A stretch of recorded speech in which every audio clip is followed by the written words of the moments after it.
Bienvenue ici dans les locaux de l'Indépendant, effectivement, pour ce grand débat d'entre-deux tours pour les municipales à Perpignan. Face à face, Jean-Marc Pujol, le maire sortant UMP. Bonjour Jean-Marc Pujol.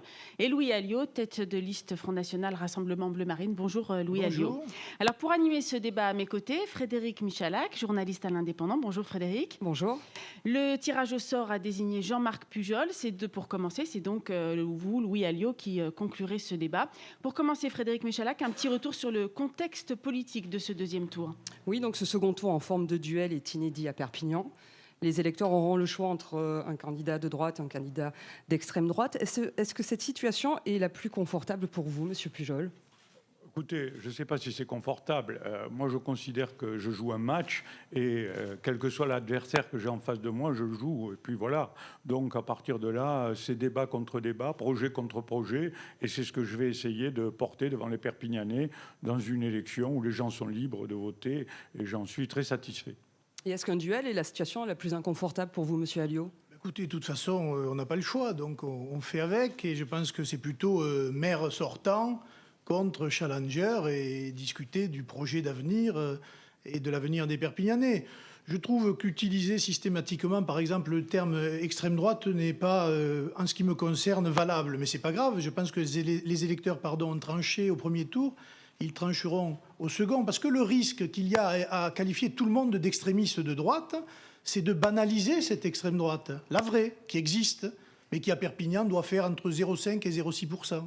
Donc j'appelle, moi, là aussi, le monde médiatique à faire très attention avec ces concepts, de bien les analyser, parce que ce n'est pas tout à fait la réalité, et les électeurs s'en aperçoivent. Je ne sais pas si ce n'est pas la réalité, mais quand on a comme amis Dieudonné, Soral et compagnie, excusez-moi, mais c'est quand même des milieux antisémites et racistes. Alors, je veux bien que vous essayiez de banaliser votre discours, mais il faut être capable d'assumer aussi. Mais écoutez-moi, est-ce que vous savez que j'ai 12 procès contre Alain Soral ? Qui m'a traité de juif sur tous les sites, etc. Vous le savez ou pas ? Non, mais moi, je sais la position que vous avez prise. Je sais la position que vous avez prise avec M. Dieudonné. Oui, j'ai pas dit le qualificatif avant. Quand j'ai pris la décision de l'interdire à Perpignan, je sais la décision que vous avez prise. Moi, je suis pour la liberté d'expression.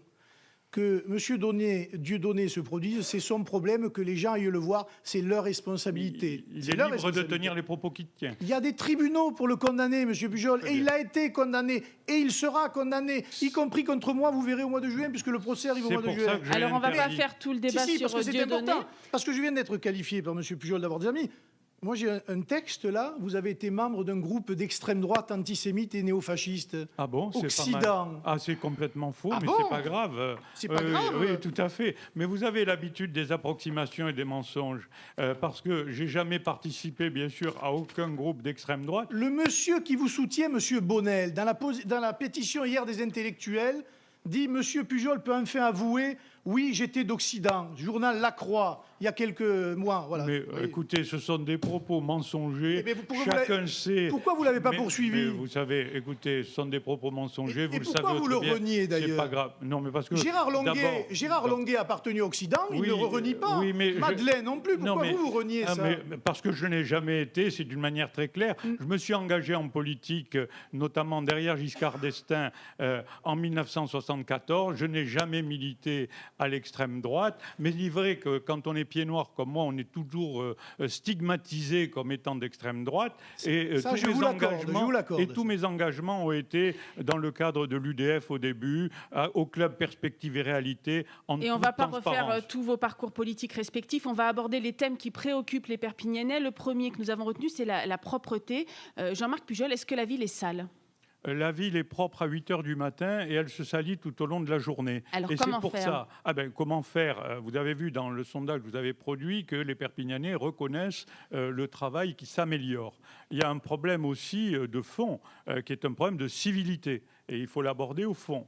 Et ce problème de civilité, c'est par la persuasion, c'est en essayant de discuter avec les gens qu'on y contribue. On est la seule ville de France, par exemple, qui va récolter gratuitement tous les cartons des commerçants pour éviter justement qu'ils se retrouvent sur la voie publique. Alors il y a des efforts à faire, mais on est vraiment dans le débat de fond, à mon point de vue, dans le débat sur la civilité, dans le débat sur les valeurs, dans le débat sur respecter l'espace public. On est dans les l'éducation ou la répression? Non, on est dans l'éducation. Il faut commencer par l'éducation. Et puis, si on n'arrive pas, il faudra aller à la répression. Mais ça fait des années que vous dites si on n'y arrive pas, on ira vers la répression. Oui, sauf que le maire n'a pas la possibilité de fixer le montant des amendes. Le maire de Figueras vient de fixer des amendes à 300 €. Le maire de Gérone à 500 €. Le maire de Barcelone à 500 € pour les gens qui salissent la voie publique. Moi, je n'ai aucun pouvoir. C'est l'État qui met notamment les amendes et c'est l'État qui propose 35 €. Oui, ça fait rire mais tout le des monde. amendes à 35 €, vous en avez mis combien? Mais on en a mis très peu parce qu'en plus, il faut savoir qu'il faut faire du flagrant délit. Et il faut savoir aussi que le flagrant délit ne peut être ne peut intervenir que si la personne ensuite accepte de donner notamment son identité. Ce qui ne se passe jamais, les gens vous envoient balader. Voilà la réalité. Et voilà ce que tout le monde constate tous les jours. Louis Alliot, qu'est-ce que vous ferez pour que la ville soit plus propre? C'est un problème effectivement de pédagogie. Et il faut responsabiliser un certain nombre de personnes qui font n'importe quoi à Perpignan. Et manifestement, comme ils ne l'ont pas compris, puisque je rappelle quand même que M. Pujol a été le maire et est maire depuis 6 ans maintenant, et il a été élu depuis 1989, il y a un problème de propreté qui est récurrent. Toutes les campagnes municipales moi, que j'ai faites, c'est ma 3e, c'était un problème récurrent. Donc la pédagogie ne suffit pas, ou elle n'a pas été assez initiée, il va falloir passer à la verbalisation. C'est valable pour des poubelles qu'on jette par les fenêtres. À un moment donné, il faut prendre les gens et leur dire les choses. Il faut les prendre en flagrant délit.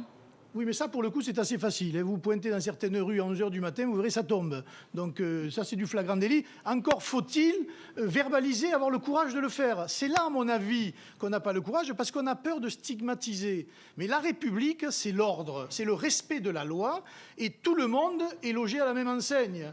Les riches, les pauvres, ceux qui sont dans les quartiers difficiles, ceux qui ne sont pas dans les quartiers difficiles. Encore faut-il, pour que ces quartiers soient propres, qu'il y ait des équipements dans les rues et dans les quartiers en question. C'est vrai que ça manque de containers, mais il y a des raisons qui là aussi relèvent de la verbalisation, puisque les containers disparaissent. Enfin voilà, c'est le serpent qui se mord la queue. Il faudra sortir rapidement de cette situation. Donc l'éducation ne fonctionnant pas, vous passerez à la répression. L'éducation ne fonctionnant pas, il faut aller toujours vers l'éducation.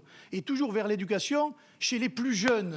Chez les plus jeunes. Parce qu'on voit des enfants qui prennent des papiers, qui les jettent, etc. C'est aussi la responsabilité de l'école. De l'école qui, manifestement, ne fait plus ni son travail de morale publique, et ça fait partie de la morale publique, ni celui de l'éducation, parce qu'on sait très bien que le ministère de l'Éducation est en très grande difficulté et que le gouvernement socialiste ne fait rien pour arranger les choses, il faut bien le dire. Au sujet de la sécurité, un thème que vous avez abordé tous les deux longuement pendant la campagne, vous, monsieur le maire, est-ce que la police municipale peut finalement patrouiller la nuit ? La police municipale patrouille la nuit. Les caméras de vidéoprotection,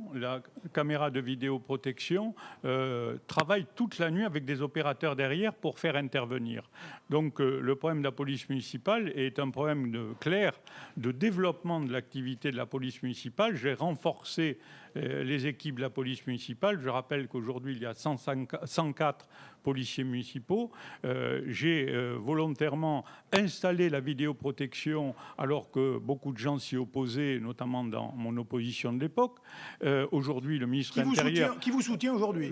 Aujourd'hui, le ministre de l'Intérieur, comme quoi ils reviennent sur mes idées de défense, justement, de la vidéoprotection et de la sécurité. J'ai réussi à les persuader. Je pense que je réussirai aussi à persuader aux électeurs. Mais on vous a entendu dire, M. Pujol, au début de la campagne, que ça servait à rien de faire travailler la police municipale la nuit. Pas du tout. Non, je regrette. J'ai expliqué, parce qu'il faut être toujours très précis, que malheureusement, des officiers de police judiciaire qui sont dans les brigades anticriminalité à Paris, que je recrute à la police municipale, à partir du moment où ils sont dans la police municipale, ils ne sont plus officiers de police judiciaire. Donc, ils ne peuvent même pas demander les papiers d'identité à quelqu'un. Et donc, c'est pour ça que j'ai considéré qu'il fallait qu'ils s'arrêtent à 2 h du matin. Et dans la période 2 h du matin, 6 h du matin, où en fait, on voit très bien avec toutes les caméras tout ce qui se passe, et ça n'est pas la période criminogène, je le rappelle, et j'ai statistiques ici, notamment de la direction de la police nationale, la période la plus dure, c'est 19 h, 23 h, il y a la police municipale. Après, je fais intervenir les brigades anticriminalité de la police nationale, car rappelons-le, La sécurité, la sûreté, c'est la police nationale. Je veux bien que le maire englobe sous sa responsabilité toutes les misères du monde, mais c'est d'abord à l'État à faire face, à l'État à mettre des policiers nationaux. Si je recrute des policiers municipaux et si je veux en recruter beaucoup avec l'argent des Perpignanais, c'est parce qu'il y a une défaillance de la police nationale, pas de la police nationale, mais du gouvernement qui ne met pas les effectifs en place. Sur ce point, vous êtes d'accord au moins, Louis Alliot? Oui, non, mais tous les candidats d'ailleurs pratiquement étaient d'accord. C'était assez marrant parce qu'ils gèrent quand même le pays depuis un certain nombre d'années. C'est vrai que la carence de l'État à Perpignan oblige le maire à prendre ses responsabilités, à mettre des caméras qui n'empêchent rien puisque l'insécurité est présente, mais qui sont utiles pour ensuite regarder ce qui s'est passé. Il faut recruter des policiers municipaux pour en mettre peut-être une brigade de nuit, là aussi, mais ça a un coût. Mais c'est vrai que ce que je conteste et ce que je dis à M. Pujol, c'est qu'à un moment donné, il aurait dû faire prendre des responsabilités à l'État directement, saisir M. Valls, je ne vais pas dire par la cravate, mais lui dire, mettre le débat sur la place publique. Parce qu'on a affaire à un matamore national qui se balade comme ça, de cité en cité, de ville en ville, qui est là d'ailleurs populaire parce que soi-disant il règle l'insécurité, alors qu'il ne règle rien. Il y a à Perpignan une zone de sécurité prioritaire. Quand vous regardez le nombre d'interpellations dans cette zone, il n'y en a pratiquement pas. C'est la seule en France. Même les policiers disent, on n'a jamais vu ça. Il y a un problème récurrent, mais le maire, va falloir qu'il prenne les choses en main et qui disent au gouvernement, attention mesdames et messieurs, non-assistance à personne en danger. Parce que si vous ne prenez pas vos responsabilités, moi je prendrai les miennes. Mais c'est à l'État de prendre ses responsabilités. Et quand on apprend que sous Sarkozy, quand même, comme sous M. Hollande, on a perdu, je crois, pratiquement 100 postes de policiers en 5 ans, il y a manifestement un abandon de Perpignan, alors que nous sommes une ville frontière, qu'il y a une insécurité avec des clandestins et que nous sommes, dixit, là encore, un syndicat de police, une plaque tournante de la drogue et du trafic entre l'Espagne et la France. Voilà, il faut dire les choses, mais il ne faut pas avoir peur de les dire et il faut mettre, encore une fois, les socialistes et ce gouvernement-là devant ses responsabilités. Au moins, vous êtes d'accord sur ça? Non, mais alors, je voulais quand même signaler que je partage le point de vue de M. Alliot sur ce point, sur le renforcement de la police, et j'ai saisi le ministre de l'Intérieur plusieurs fois. Il m'a répondu le 19 décembre 2013. Parce que je lui demandais, j'ai mis en place une unité mobile d'intervention rapide. Pour qu'elle soit plus efficace, je lui demandais de mettre à disposition 2 officiers de police judiciaire pour les commander et justement pour faire les interpellations. Et il me dit, dans le cadre de la mise en place dans votre ville d'une unité mobile d'intervention rapide au sein de la police municipale, vous avez sollicité l'affectation de 2 agents de la police nationale. J'ai le regret de vous informer qu'il n'est pas possible de répondre favorablement à votre demande. L'État baisse les bras. Et l'État baisse les bras à Perpignan. Et ma proposition en matière de sécurité, je l'amène depuis longtemps. J'avais dit 140 caméras, je suis à 160. J'ai dit 300 à la fin du mandat. J'ai dit 60 policiers municipaux parce que moi, je constate les problèmes et j'essaie de les régler. Voilà la réponse du ministre de l'Intérieur. Et à part faire le siège du ministère de l'Intérieur, quelle est votre solution? Il faut aussi une meilleure coordination entre la nationale et la municipale, qui n'existe pas forcément. Peut-être avoir un membre de l'équipe municipale dans les locaux de la police nationale, un PC crise en quelque sorte, en permanence, pour que l'information circule sur l'ensemble du territoire de Perpignan. Encore faut-il manifestement que le ministère de l'Intérieur soit d'accord, mais il ne peut que l'être, parce qu'on ne peut pas continuer dans une ville de 120 000 habitants à avoir ces incivilités permanentes qui pourrissent la vie des gens, Alors la répression, que faites-vous de... Attendez, la répression, et puis il y a une convention qui existe entre le procureur, le palais de justice et la mairie de Perpignan pour faire des TIG. Il y a un certain nombre de gamins qui font n'importe quoi en ville, il faut quand même les prendre eux aussi et leur faire réparer leurs bêtises. C'est pas fait. À un moment donné, il faut aussi saisir là... Vous aviez mis en place le rappel à l'ordre en 2011. Le rappel à l'ordre, c'est pas... On a tout mis en place, on a mis les rappels à l'ordre qu'on fait régulièrement. Quel est votre bilan sur les rappels à l'ordre? Combien de rappels à l'ordre avez-vous effectués? On a fait très peu de rappels à l'ordre, à peu près 7, parce que de toutes les manières, vous les convoquez, ils ne viennent pas. Non mais excusez-moi, le maire, sur ce plan-là, vous pouvez... On a une convention avec la police nationale. C'est d'abord à eux à le faire et à la magistrature. Quand ils ne font pas, on essaie de le faire. Mais ils n'ont aucune obligation. C'est-à-dire, vous convoquez quelqu'un, il ne vient pas, vous n'avez pas la possibilité de le faire. Et pour reprendre ce que disait M. Alliot, où j'ai demandé une complémentarité aussi au ministre de l'Intérieur, ailleurs. C'est-à-dire qu'il y ait, comme le souhaitait M. Alliot, des personnes dans la police. Il le refuse. En effet, si la complémentarité de la police nationale, la police municipale doit être recherchée et encouragée, elle ne peut pas consister à une fusion des effectifs. Voilà. Donc, on se défausse sur les problèmes de sécurité à Perpignan au niveau national. Et à partir de là, le maire essaie, lui, justement, de contribuer au renforcement de cette sécurité. Les chiffres, d'ailleurs, notamment du tableau de bord de la délinquance de la police nationale qui sont publiés, qui sont officiels, que tous les éléments que je vous donne sont des éléments officiels, montrent quand même que les efforts de la police nationale et de la police municipale sont en train petit à petit de porter leurs fruits. C'est vrai que dans la ville et pendant la campagne, on a entendu des problèmes notamment de cambriolage. Et pour vous donner le chiffre des cambriolages, ils sont passés en 2000, année constante, de 133 à 89 concernant les habitations. C'est pas négligeable, mais c'est le chiffre exact. Et pour les locaux industriels et commerciaux, de 44 à 26. Donc on voit quand même que, notamment, les caméras de vidéoprotection sont des éléments qui permettent notamment d'identifier les auteurs des délits. Elles permettent aussi à la police nationale et aux magistrats d'intervenir derrière. Et je peux vous dire que beaucoup d'interpellations qui sont faites ensuite par la police nationale et beaucoup d'élucidations sont grâce aux caméras de vidéoprotection. Les cambriolages diminuent peut-être, mais le sentiment d'insécurité, lui, il n'y a pas que le sentiment. Il reste. Il y a une insécurité réelle. C'est pour cela que d'ailleurs nous voulons créer, nous, un bureau d'aide aux victimes, un numéro vert, parce que certaines personnes ne savent pas trop où s'adresser, si c'est à la mairie, si c'est au palais de justice, si c'est la police, ils ne savent pas. Donc là, je pense que c'est la création de ce bureau des victimes qu'il faut mettre en place très rapidement. Et puis il y a quand même le problème du palais de justice lui-même. On n'en a pas parlé pendant cette campagne, mais c'est important. Va-t-il rester au centre-ville? Va-t-il être au centre du monde pour l'instant? Qu'est-ce que ça changerait à l'insécurité à Perpignan? Non, mais c'est important de rendre la justice. Or, il n'y a pas les moyens de la rendre. Imaginez que nous sommes un des seuls tribunaux en France qui s'est fait attaquer 2 fois. C'est-à-dire que les délinquants, ils viennent au pied du palais de justice pour libérer leurs amis à l'audience, ce qui est extraordinaire. Il a fallu mettre, je crois, 1 million d'euros. Madame Taubira est arrivée, en faisant sa publicité au passage, mettre 1 million d'euros pour faire un sas. Voilà, moi je veux savoir, mais personne ne répond, où sera le palais de justice? Que ferez-vous, vous? Nous ferons tout pour qu'il reste au centre-ville, parce que c'est nécessaire pour l'économie locale. Et je pense que la justice, comme la mairie, comme la police, doit faire partie du centre-ville, et c'est le cœur, je pense, de la République et des citoyens. Jean-Marc Pujol, le palais de justice en centre-ville ou je partage totalement le point de vue de M. Alliot sur on ce va plan-là. Non, mais je voudrais rajouter que nous avions proposé d'ailleurs que notamment le palais de justice fasse une extension sur la dalle Arago, où nous avions réservé 15 000 mètres carrés constructibles. Nous avons négocié, nous avons fait les plans, et au dernier moment, la chancellerie nous a expliqué que pour des raisons de sécurité, il ne pouvait pas le faire sur cet endroit-là.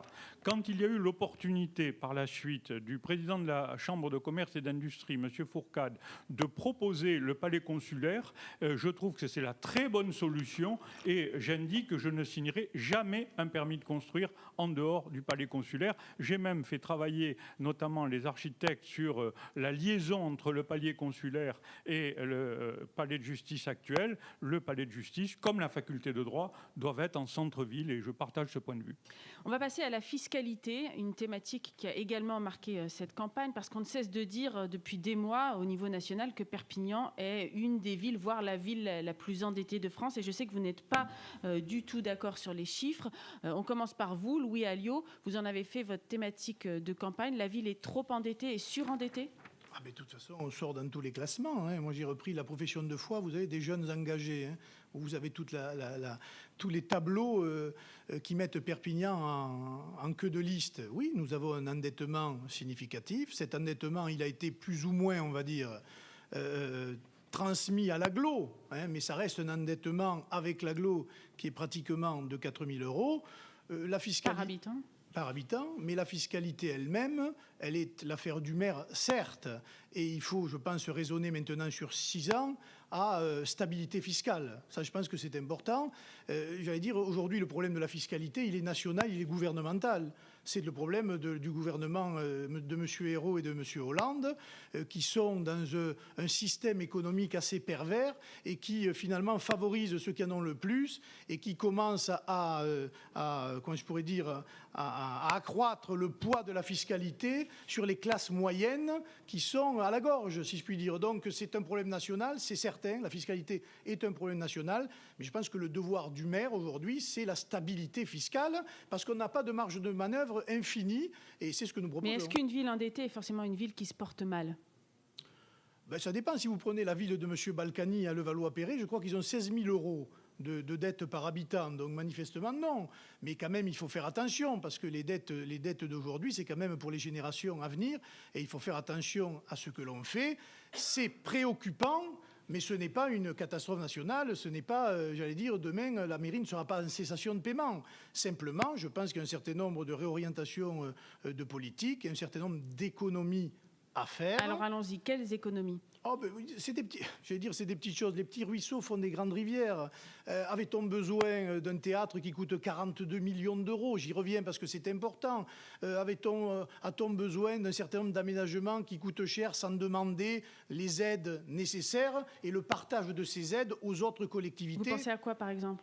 Au boulevard Clémenceau, qui a coûté un certain prix, des choses comme ça. On pouvait avoir des aides qui n'ont pas été obtenues. Je pense à la passerelle, 6 millions d'euros. De petites choses comme ça, auxquelles il faut faire attention. Il faut respecter, je pense, la gestion des deniers publics, surtout en période de crise. Surtout en période de crise. Est-ce que vous avez un échéancier, M. Alliot, pour faire baisser la dette des Perpignanais ?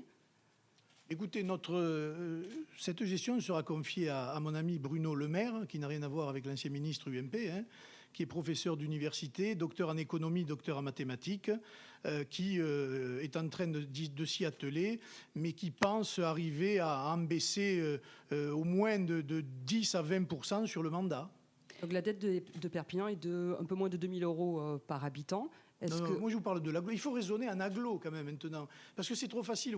On parle de Perpignan. D'ailleurs, c'est un sujet qui a été totalement ignoré de la campagne. Or, on a voté pour l'agglo aussi. Que se passe-t-il à l'agglo ? Il y avait un monsieur qui s'appelait Jean-Paul Alduy, qui dirigeait l'agglo. Et moi, j'ai des chiffres que je n'ai pas réussi à voir. On a payé... Vous les avez ou vous les avez pas ? On a payé, attendez, on a eu les documents budgétaires qui sont, en ce qui concerne de la mairie, très clairs, je le dis, mais en ce qui concerne l'agglo, très brouillé, si je puis dire. Et par exemple, on n'a pas eu la ventilation des 100 millions d'euros empruntés par M. Alduy, soi-disant pour lancer l'économie locale. J'espère qu'il en restera un peu pour permettre un certain nombre de projets ou le financement d'un certain nombre de projets. Jean-Marc Pujol, vous contestez les chiffres ? Non, mais je conteste les chiffres faux publiés par des journaux. Et je vais en apporter la preuve. Monsieur Alliot m'oppose un tract de campagne électorale. On peut accepter dans les Non, c'est le Figaro Magazine. Non, mais le tract dont vous parlez, c'est reprendre des... On peut accepter. Ils ont même fait un tract. Monsieur Alliot a même fait un tract. Monsieur Alliot a même fait un tract en me mettant notamment l'étiquette du Parti socialiste. Donc pour ça, lui, c'est plutôt rigolo. Pour lui, je parle. Non, c'est des méthodes habituelles que je n'utilise pas. Enfin, c'est vous qui avez demandé le retrait du Parti socialiste. On en parlera. Moi, je vous donne des chiffres que vous pouvez tous vérifier, qui sont ceux de l'INSEE et qui sont ceux de la Direction générale des finances publiques sur la situation financière de la ville. Et les scènes ? D'abord, je commence à dire que ça n'est pas comme cela a été écrit, 3 928 euros. La dette de la ville est de 1 928 euros. Les 3 900 prennent en compte la dette de l'agglo. Non, oui, mais c'est pas normal. Ça n'est pas normal parce qu'en face de la dette de l'agglo, il y a des millions et des millions d'euros d'actifs. Donc, ça n'est pas la même chose, une dette d'une ville et une dette de l'agglo. Attendez, excusez-moi. Donc, je voudrais développer cette... Donc, ce chiffre est faux, parce qu'il aurait fallu mettre en face les actifs dont est propriétaire l'agglo, avec les centaines de milliers de mètres carrés à vendre. Premier élément. Moi, je réponds sur la ville. Je donne un autre document. La situation financière de la ville par la Direction générale des finances publiques. Sur les 42 villes de plus de 100 000 habitants en France, nous avons 19,5 sur 20. Deuxième ville de France en termes de qualité. Sur la situation financière, puisqu'il y a beaucoup d'experts, le seul critère, c'est en combien de temps on peut rembourser la dette. Le seul critère retenu par les experts. Or, Perpignan peut rembourser sa dette en 9,5 ans. Je rappelle d'autre part que cette dette, elle a été constituée parce que Perpignan s'est retrouvé depuis 10 ans parmi les villes de France qui investissent le plus. Premier rang, 5e rang, 9e rang, 8e rang, 4e rang. Mais ce que les Perpignanais veulent savoir, c'est pas forcément dans quel classement on se trouve, mais si la ville est saine, s'ils vont devoir payer plus d'impôts dans les années à venir pour rembourser la dette, si on va pouvoir investir. Non seulement la ville est saine, et je cite les chiffres de la Direction générale des finances publiques, non seulement on peut rembourser la dette en 9,2 années sans rien vendre, parce que imaginez-vous, la ville est propriétaire de plus de 100 hectares constructibles, la ville est propriétaire de parking, il suffirait de vendre un parking pour rembourser 10% de la dette. Et le choix que nous avons fait est le bon choix. Pourquoi avons-nous préféré faire de l'investissement, notamment par l'emprunt, plutôt que de taxer les Perpignanais? Parce que justement les taux d'intérêt étaient très très bas, on est à 3,20, et il me paraissait normal que quand on construit des écoles, quand on construit des stades, quand on construit des équipements sociaux, que l'on les finance sur le long terme, parce qu'ils vont être notamment financés sur le long terme. Et sur ce plan-là, la gestion de la ville est exemplaire. Ça a même été retenu par les contribuables associés qui ont publié notamment les comptes rendus des grandes villes. Et pour l'anecdote, puisqu'on m'oppose toujours quelques journaux, j'invite tout le monde à lire Capital, qui parlait au mois de février des 400 élus qui sont en train de couler la France à cause de leurs décisions anormales et des 100 qui vont la sauver. Je fais partie des 100, car le maire UMP, Jean-Marc Pujol, a déduit les dépenses de 4,2%, les dépenses de fonctionnement. Donc, écoutez, réalité, elle est là. On n'a pas dû avoir le même lecture de Capital, parce qu'il y a un classement qui est sorti pendant les élections, où il disait texto, Jean-Paul Alduy et Jean-Marc Pujol, son successeur, ont réussi à créer le plus grand trou dans les finances de Perpignan depuis une dizaine d'années. C'est totalement faux, je vous invite. Vous non, c'est pas celui-là, c'est le tableau qui était en ligne. Non, mais celui-là, c'est celui de février. Je vous invite à le regarder, alors, je l'ai là. On n'a pas moyen de vérifier. Jean-Paul Alduy, le patron de l'Aglo, ont explosé tous les comptes. Dette par habitant, 3 938, plus 24%, contre taxe d'habitation, 409 €, plus 10%, taxe sur le foncier bâti, plus 23%. Louis Alliot, c'est faux. Si vous êtes maire de Perpignan... À chaque fois, c'est faux, c'est faux. Mais non, excusez-moi. Louis Alliot, si vous êtes maire de... Non, je voudrais répondre là-dessus. Moi, je vous donne des chiffres précis que tous les Perpignanais peuvent regarder sur leur, notamment, feuille d'impôt. Mais à ce moment-là, ce que je ne comprends pas chez vous, monsieur Pujol, c'est pourquoi vous ne faites pas de droit de réponse. Mais parce que moi, je vais devant les Perpignanais et ils connaissent très bien la situation. On a vu le résultat au premier tour. Perpignan et la ville de France. Perpignan et la ville de France aujourd'hui qui se trouvent 8e la moins chère de France en matière de taxes d'habitation. Perpignan est la ville du Languedoc-Roussillon avec un taux de 27,43 du foncier bâti, la moins chère du Languedoc-Roussillon. Perpignan se retrouve en taxe d'enlèvement des ordures ménagères avec 8,22, la moins chère du Languedoc-Roussillon, et en taxe d'habitation avec 18,73, la moins chère du Languedoc-Roussillon. Ça, c'est la vérité. C'est pas ce qu'on dit, c'est pas ce qu'on entend. Louis Alliot, si vous êtes maire de Perpignan, vous arrêterez les investissements pour diminuer l'endettement de la ville? Pas du tout. Il faut continuer. On a une situation... Alors avec quel argent? Vous héritez d'une... Mais avec quel argent? Ils avaient déjà voté un budget, etc. Donc... Non, mais dans les années qui viennent, vous allez revoter un budget en 2015, en 2016, si vous êtes maire. Le problème est aussi du potentiel fiscal. Je crois qu'il y a un peu plus du tiers des Perpignanais qui paient l'impôt. Ça veut dire que tout le reste n'en paie pas. Il faut donc faire venir à Perpignan des gens qui peuvent payer un impôt pour les caisses de la commune, et ça fait partie de l'image d'ensemble de Perpignan. Si nous arrivons à redorer en quelque sorte le blason de Perpignan, à ce moment-là, des gens viendront, apporteront de la richesse, et s'il y a des entreprises qui viennent s'installer, elles apporteront elles aussi de l'emploi, de la richesse, ce qui permettra à la fois de désendetter et d'investir.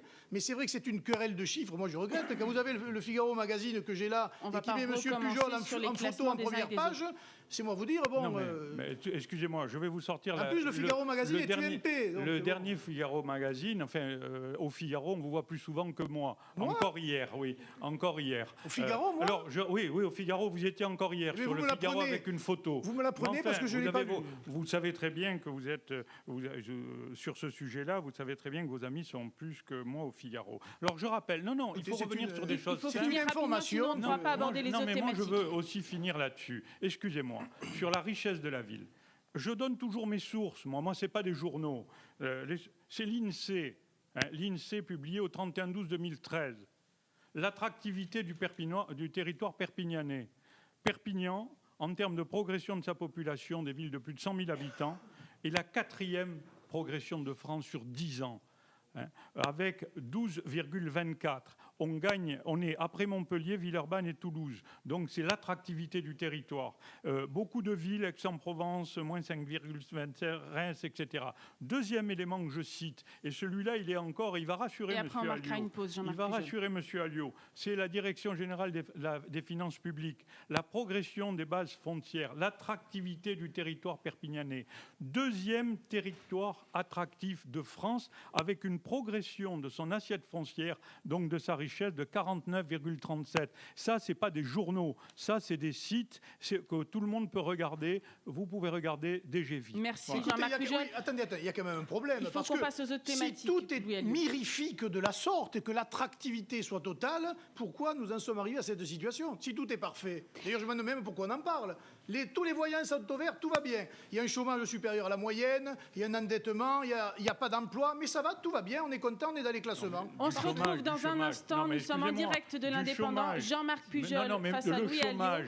Le chômage, c'est quand même comme ce matin. Il y a des candidats qui ont proposé de créer 10 000 emplois. Il y a le gouvernement socialiste qui nous a expliqué qu'il allait infléchir la courbe du chômage. Il y a aussi des propositions qui sont faites, qui sont fausses par l'État. J'observe que quand on regarde les nouveaux territoires du chômage, le Languedoc-Roussillon se classe très mal. Et M. Alliot, sur ce point, a raison. Mais Perpignan surnage, même si c'est excessif et que je trouve que c'est trop. Avec 15,9% de chômeurs, je trouve que c'est anormal, mais on est quand même mieux placé que Béziers, mieux placé que Sète. On va arrêter avec ce classement. On marque une pause et on se retrouve dans un instant. On parlera cette fois de la circulation des transports et du stationnement.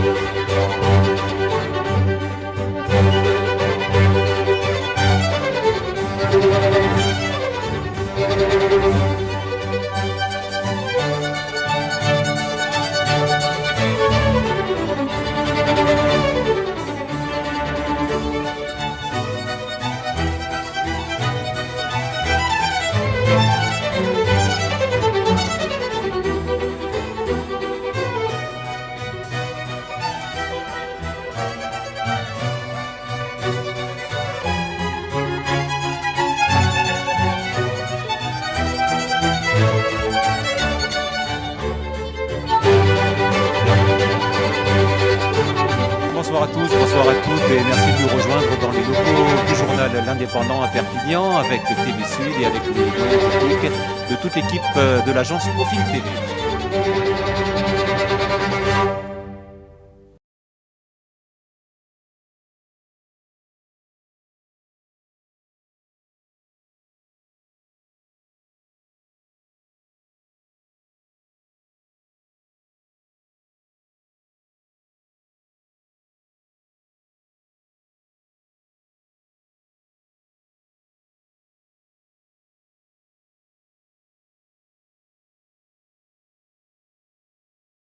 On va parler maintenant circulation, transport et stationnement, Frédéric Michalak. Oui, Perpignan est une ville où on circule mal, où on a du mal à stationner. Quelles sont vos solutions entre le tout-voiture que vous proposez, Monsieur Alliot, et le tout-bus de Monsieur Pujol tout à l'heure? Justement, entre l'un et l'autre, on doit pouvoir trouver un chemin.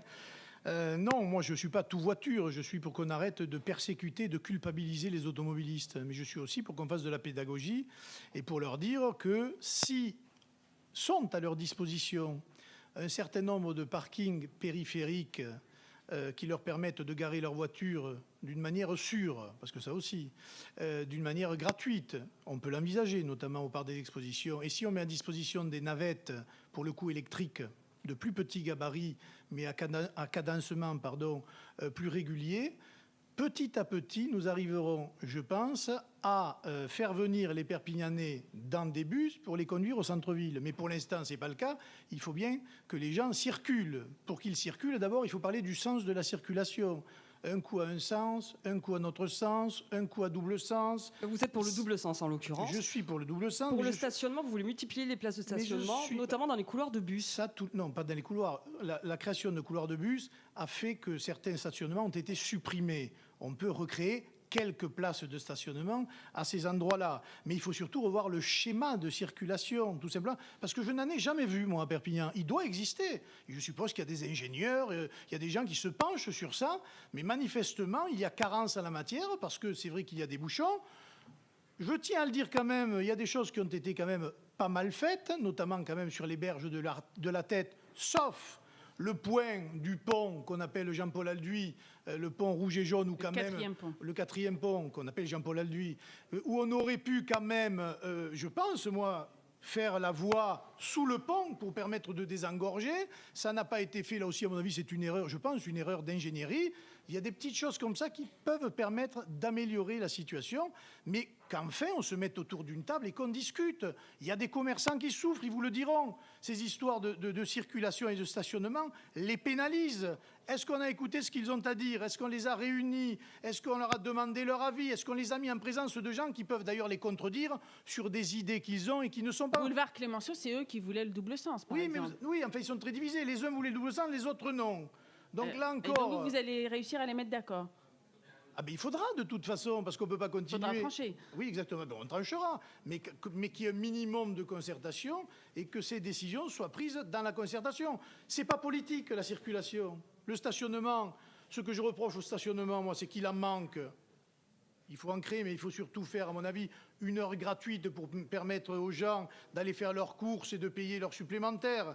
Mais c'est aussi, entre guillemets, la répression des PV à Perpignan. C'est cher, 17 €, monsieur Pujol, pour des gens qui n'ont pas les moyens. Et ils sont emmanchés, si je puis dire, tout de suite. Tout de suite. Non, mais je vais vous répondre. Moi, je peux vous dire, j'ai payé les miens en très peu de temps, j'en ai pris. Hein. Écoutez, entre parenthèses, j'en ai pris devant ma permanence. Oui, mais c'est vrai que laisser un bus avec vos photos sur le trottoir toute la journée et toute la nuit, c'est peut-être pas très normal non plus. Pas toute la nuit, c'est pas vrai. C'est pas vrai, c'est pas vrai. Le garant de l'ordre, on commence par respecter soi-même les lois de la République. Nous sommes en campagne électorale et jusqu'à preuve du contraire, personne n'interdit de mettre des affiches sur sa voiture. Non, mais personne.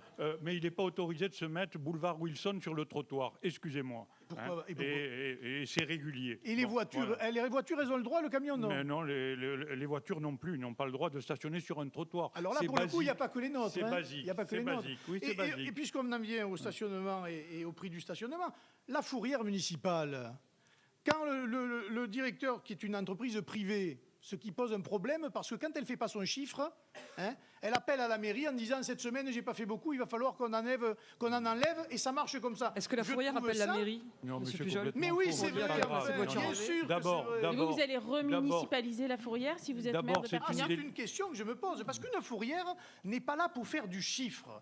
Une fourrière est là pour enlever des voitures gênantes. Or, quelquefois, les gens se retrouvent leur voiture à la fourrière. Moi, j'ai des dizaines d'exemples.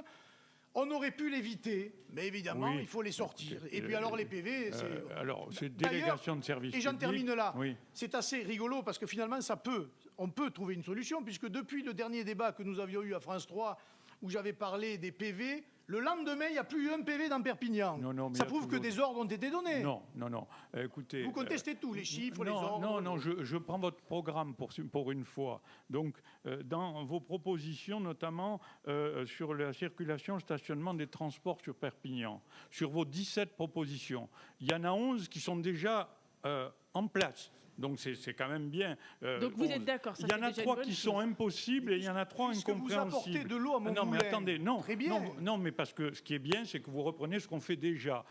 Donc mais moi, je ne dis pas, contrairement à vous, que tout ce qui est fait est mauvais. Alors après, c'est assez amusant parce qu'il y a des choses j'ai mis 3 incompréhensibles parce que optimisation des voies latérales sur les rues des boulevards pour créer des nouvelles places de stationnement de surface. C'est suppression des couloirs de bus. Oui, non, mais il y a quand même... Il y a eu 15 stationnements supprimés sur le boulevard Clémenceau. Non, on en a créé justement sur les voies latérales. Et ensuite, vous me parlez de raccourcissement et suppression de certaines voies de bus. Dites-moi, quelles sont les voies de bus que vous voulez supprimer? Il y a celle du boulevard Clémenceau qui est énorme.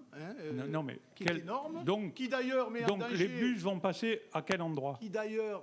Non, mais mais ils ne sont pas aussi nombreux, donc ils passeront au même endroit que les voitures. Ça ne posera aucun problème. Comment voulez-vous convaincre les Perpignanais de prendre le bus si les bus se retrouvent dans les bouchons, Louis Alliot? Mais non, mais il n'y a pas de bouchons, là. Ah bon, il n'y a pas de bouchons boulevard il y a pas de Clémenceau? bouchons. Pas beaucoup, pas Ah non, beaucoup. excusez. Les bouchons, ils ne sont pas Vous là. devez je y passer la m'excuse. nuit, parce qu'il y a beaucoup de bon. bouchons. Mais non, boulevard écoutez, j'y Clémenceau. passe aussi moi tous les jours quand même. Je vous dis qu'il n'y a pas de bouchons, pas autant qu'aux entrées Enfin, de Perpignan, moi, je ne sais etc. pas, parce que moi, j'ai mon cabinet avocat au 39 boulevard Écoutez, Kennedy. Sincèrement, ça bloque à certaines heures. Pas longtemps, je suis d'accord avec vous. Moi, pas longtemps, moi, je suis je d'accord ne avec vais vous. pas Parce perdre que du je temps, je vais vous partage dire, à discuter sur ces choses-là, puisque ça vous va.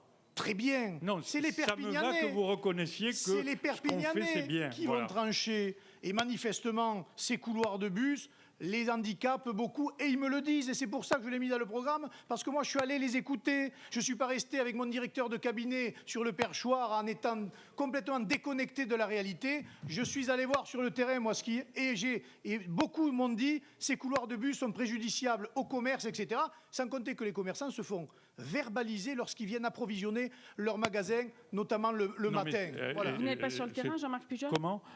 Moi, c'est assez amusant, n'est-ce pas? Mais je suis sur le terrain 7 jours sur 7, donc, et sur les endroits comme ça. Et chacun sait combien je suis sur le terrain. Mais c'est assez amusant parce que je vous invite d'ailleurs, parce que la création d'un bus de nuit entre les zones de loisirs nocturnes et le cœur de ville, ça existe déjà, monsieur Alliot. Donc vous voulez en créer un qui existe déjà. Et ah bon, C'est assez amusant. C'est amusant. Alors, La ligne avec l'université, elle existe nocturne? excusez-moi, l'université, excusez-moi, Les vous étudiants, parlez de l'université, les étudiants. le bus 4, non, vous parlez d'une ligne directe. Ça, c'est en elle plus. existe, Ah bon? elle existe. Ah, d'accord. La ligne Ouais, elle 4. existe. Je sais pas, moi j'ai fait un la débat à l'université où le président a dit qu'elle n'existait pas et qu'il y avait un gros souci avec le Pas bus. du tout, je vous invite à Non, aller Vous vérifier. racontez des histoires. Ah Vous oui, racontez. eh bien, écoutez, tous les Perpignanais qui prennent la ligne 4... Tous les étudiants apprécieront. Excusez-moi, tous les Perpignanais qui prennent la ligne 4 savent qu'il y a une ligne directe qui va de la faculté quelle heure elle au s'arrête? centre-ville.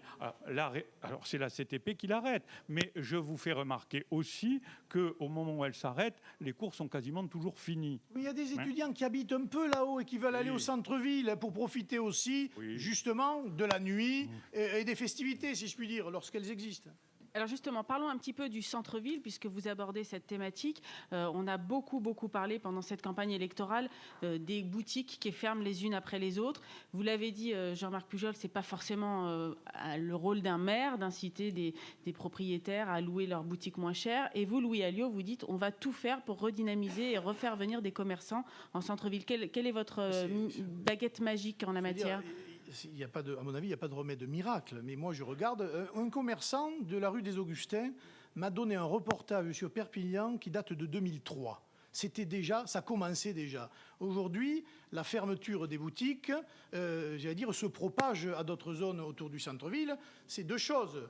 C'est vrai, on en parlera du manque d'attractivité de Perpignan, mais c'est aussi une donnée nationale. Vous avez cette année la multiplication des faillites des petits commerçants, des petits artisans. Ça, c'est directement la politique gouvernementale de M. Hollande et de M. Ayrault. Personne n'en doute. Que peut faire un maire? Le maire, il peut essayer, entre guillemets, d'éviter certaines fermetures, de faire jouer son droit de préemption. Quand il fait jouer son droit de préemption, de racheter certains pas de porte, de les rénover, de les mettre à disposition de jeunes qui veulent créer des commerces.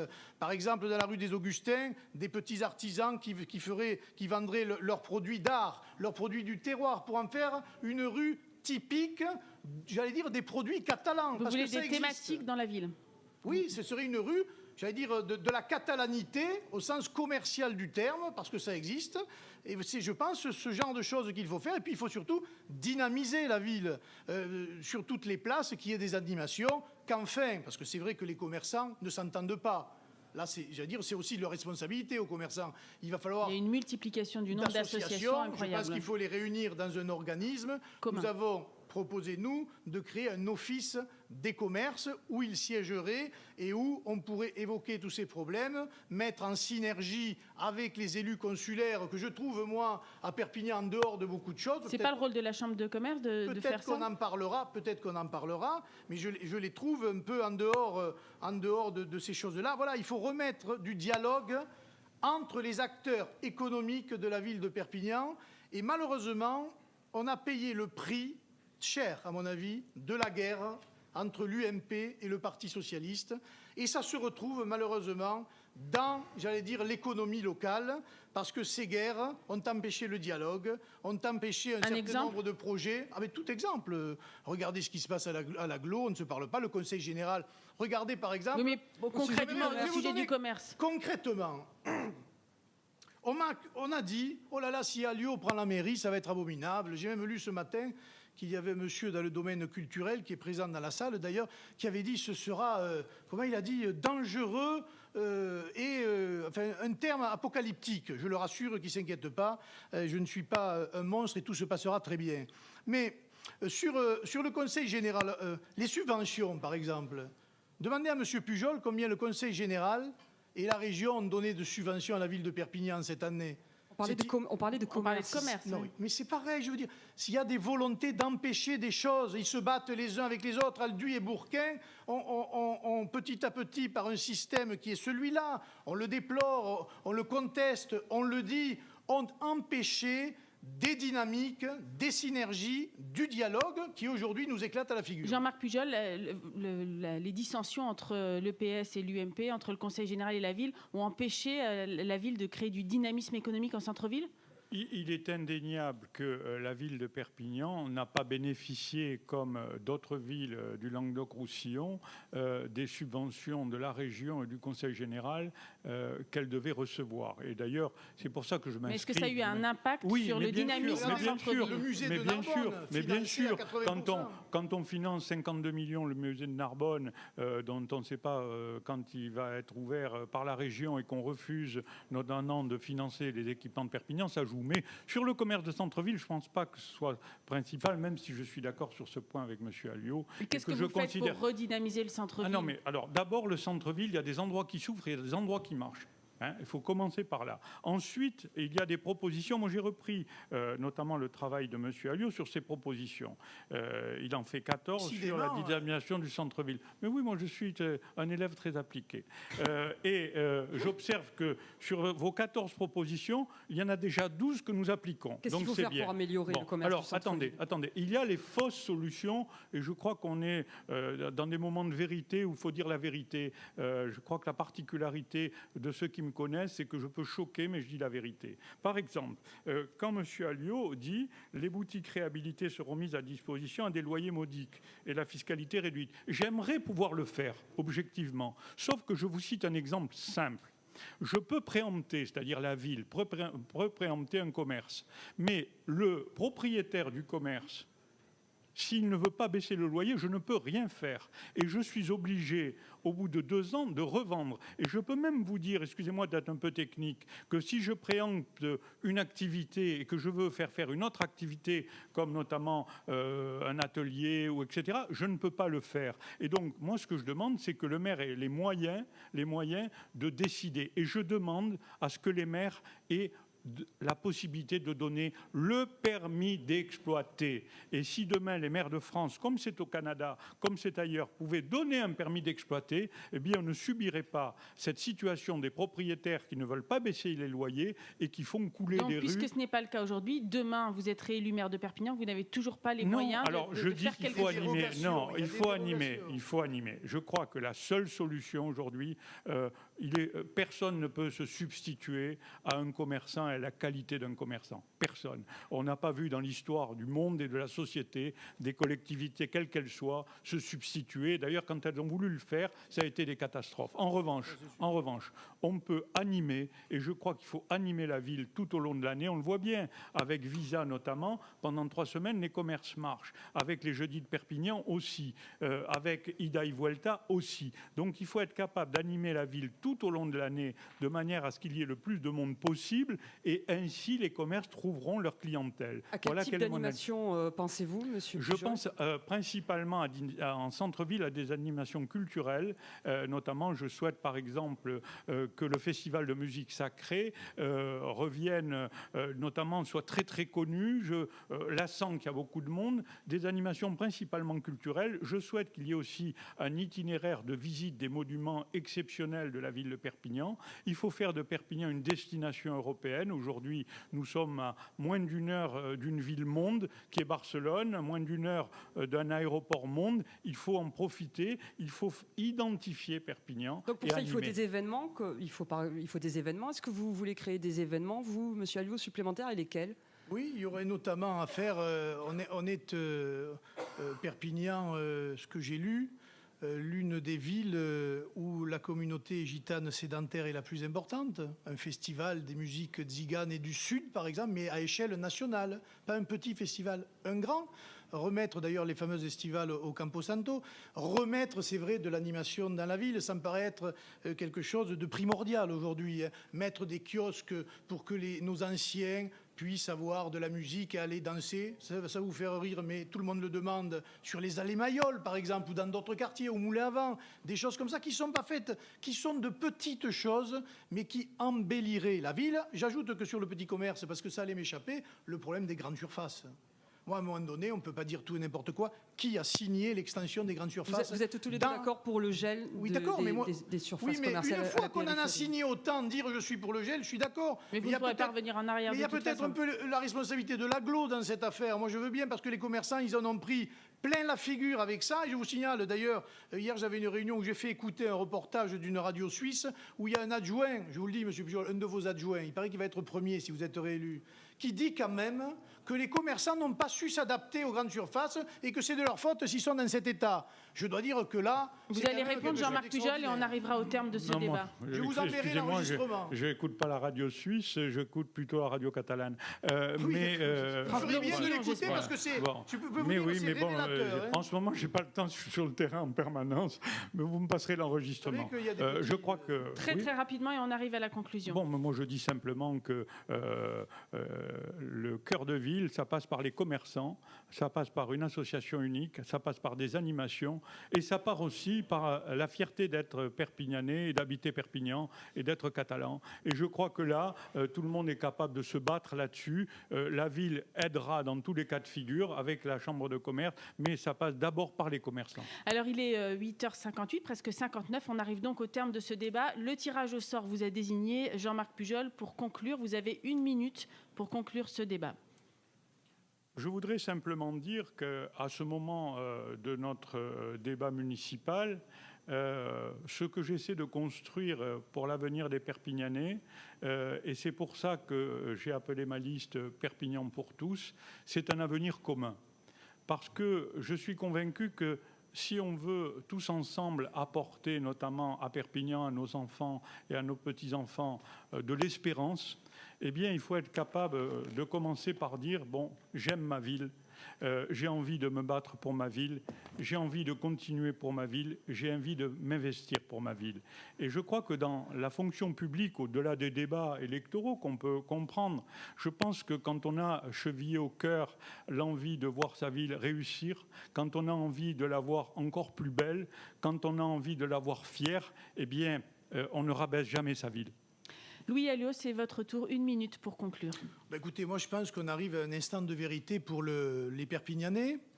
Je pense qu'en Catalogne, les gens sont fiers, les gens ont un peu aussi le sang chaud, mais les gens comprennent bien les enjeux. Ils ont la possibilité dimanche de mettre fin à un système qui dure depuis au moins 30 ans, avec des conséquences sur l'économie, sur les populations, sur le dynamisme, sur l'image de Perpignan.